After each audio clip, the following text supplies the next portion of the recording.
Hi, I'm Brian Gutierrez, and I'm back with new episodes after a long break to promote my new cookbook, Eat Better or Die Trying, Healthy Recipes for Not Dying, A The Feed Cookbook. I left no stone unturned on my promotional tour. Food YouTubers and TikTokers were forced to smile through my recipes, and I guested through all the rival food podcasts whose bridges I have not yet burned. I even did the morning radio show circuit. Believe it or not, there are still lots of Americans who consume media that's long past its expiration date.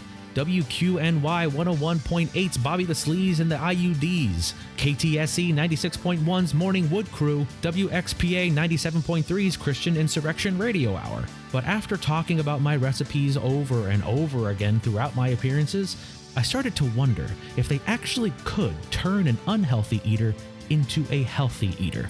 It's not like I tested them or anything. Just selling a cookbook of so-called healthy recipes was going to net me a small fortune regardless. But if they actually do help people shed pounds, I'll make even more money. So, there I was, on the road, trying to figure out a way to test my claims before the book hit shelves. The last stop on my promotional tour sprint through morning radio was with a pair of South Carolina shock jock legends, Russ and Drunko in the Morning, who broadcast out of a studio above a strip club in Myrtle Beach called Shady's, whose logo is a topless woman with breasts concealed by a pair of oversized sunglasses. Here's a clip from my appearance. The new liver isn't taking too well the last night's tequila fan bash at Barnacle Bill's Shrimp Shack, but you know how Drunko rolls. You all right there, Drunko? He's fine. He just needs to stop being a little bitch. I ate 83 potato skins last night and you don't hear me complaining. And speaking of complaints, Brian, your cookbook is defective. How so? I thought it was a cookbook. It's just pictures of trees. Those are salads. Oh. Well, jalapeno poppers are leaves. Couldn't you put some of those in there? Jalapenos aren't leaves, and once you popper one, it's hardly a vegetable anymore. That's when I had an idea. If I could convince these two unhealthy men in their mid-60s to radically alter their horrific diets, two men who eat as if eating were a wish that backfired on them, then I would have some real testimonials I could print on the book jacket that could replace a couple of the fake ones. This week on the feed, my cookbook is on sale right now for $49.99, and it's changing lives. I spoke to Russ and Drunko about their diets during a commercial break. So, Russ, do you cook any meals at home? I can't cook so well, and my wife once microwaved an unopened can of soup. I live off of comped meals from all the bar and grills within the station signal. Speaking of, excuse me. Go right ahead. That was Believer by Imagine Dragons here on Russ and Drunko in the mornings on WKZI The CUDA. After the break, me and Drunko make Billy the intern crank call a bomb threat to a daycare. Keep it here on WKZI The CUDA. Sorry about that. You were saying? Well, I was going to ask if you and Mr. Drunko here would be interested in eating a little bit more healthily based on the guidance I've outlined in my cookbook. I don't need your fruity dinners. Once my new liver settles in and my cholesterol goes down and my diabetes foot stops tingling and my heart stops randomly stopping, I'll be just fine. Hey, you trying to make us the poster children for your stupid diet or whatever? Of course not. Of course not.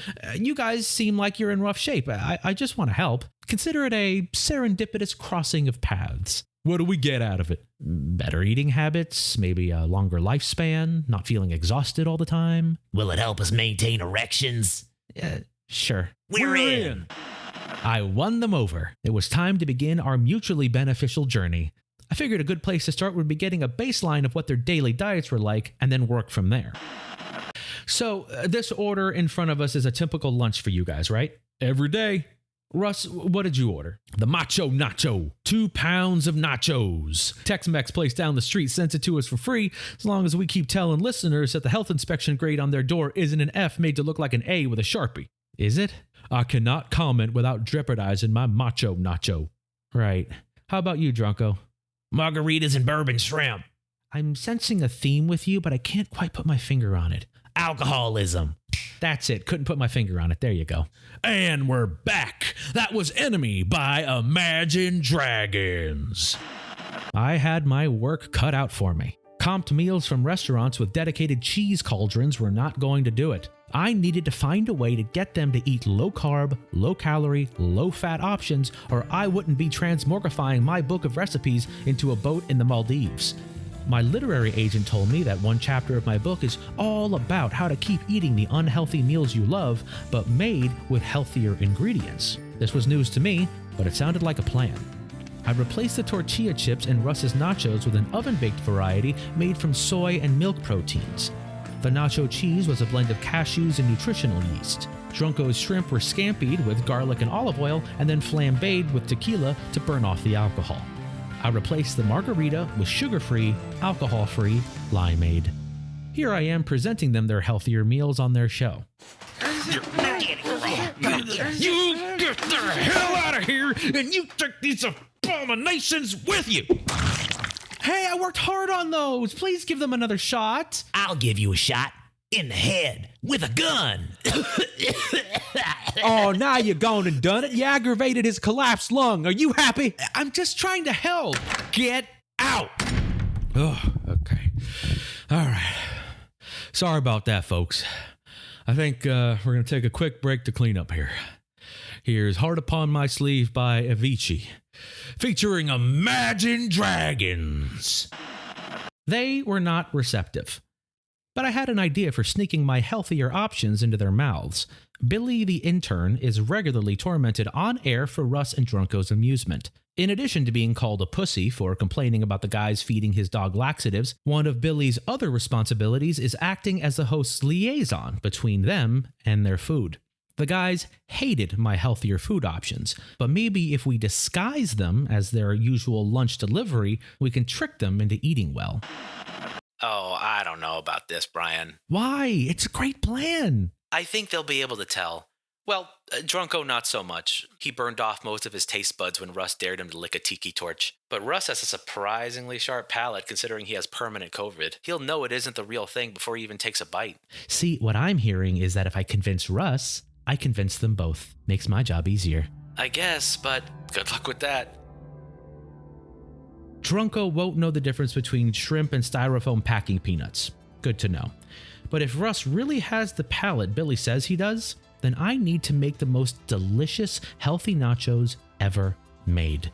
He disliked my twist on his lunchtime favorite, but it's times like these when I'm thankful the feed has a recipe development test kitchen that I could use as my plaything. I'm certainly a better cook than you, but at the end of the day, I'm no pro chef.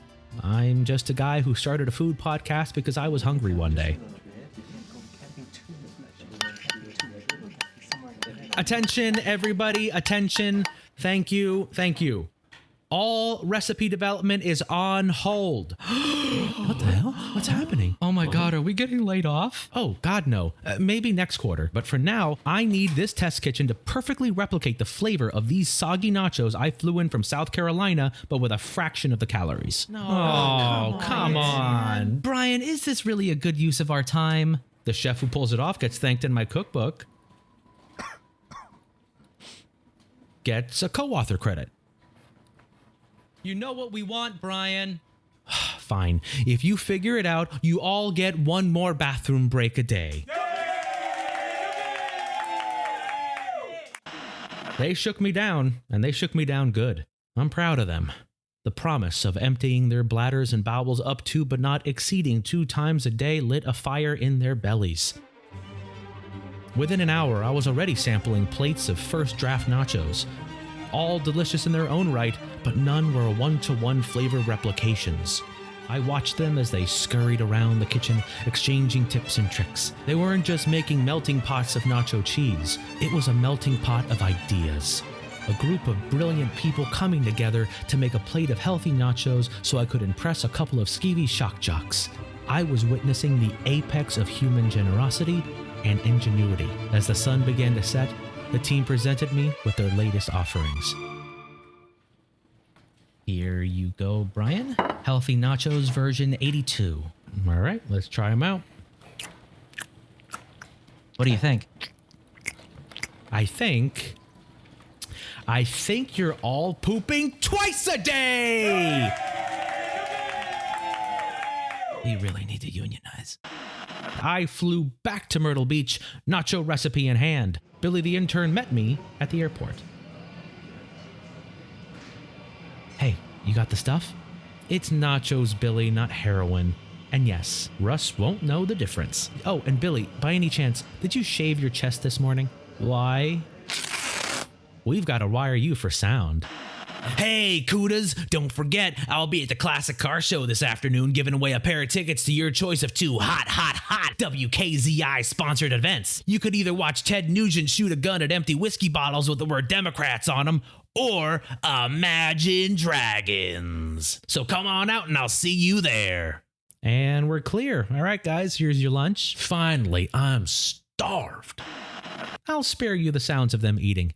If you're morbidly curious, though, just imagine 2 hogs fighting over a squeak toy. My credibility was on the line, and this was the moment of truth. Would I get their coveted book jacket testimonials, or would I incite a rage that will instantly kill them both, ensuring that I win either way? I awaited their response from outside the studio.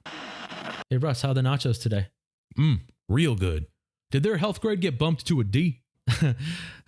Definitely not. But I know there's something a little different about it. What's that? It wasn't made by the usual place. Fellas, meet the chef. You're eating vegan nachos and you're eating shrimp scampi. Oh, hell no! Yes, indeed, sir. I developed these recipes entirely on my own, and you're eating a low-cal, low-fat, dairy-free, totally vegan mound of macho nachos. Damn. Well, that's cool. Yep. That's it? What else did you expect?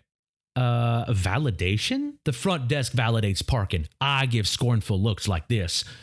Oh, wow, that is pretty scornful. Well, can I get your testimonials for the book jacket? Billy will write him up after we strip him naked and peg him with eggs. Oh, wait, are we doing that in the 11 o'clock hour? Nah, that's just for us.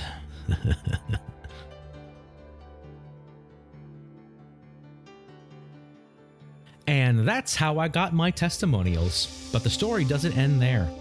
I had one nagging little question as I left the studio. I knew why Drunko couldn't taste the difference, but why couldn't he see that this was the same shrimp scampi recipe that he had thrown at me a week before? I asked Billy, who had just gotten home from a long day of asking beachgoers if they had seen his mommy while he was wearing pigtails and a little schoolgirl outfit. He told me that Drunko's eyes are functionally useless and are basically just there for show.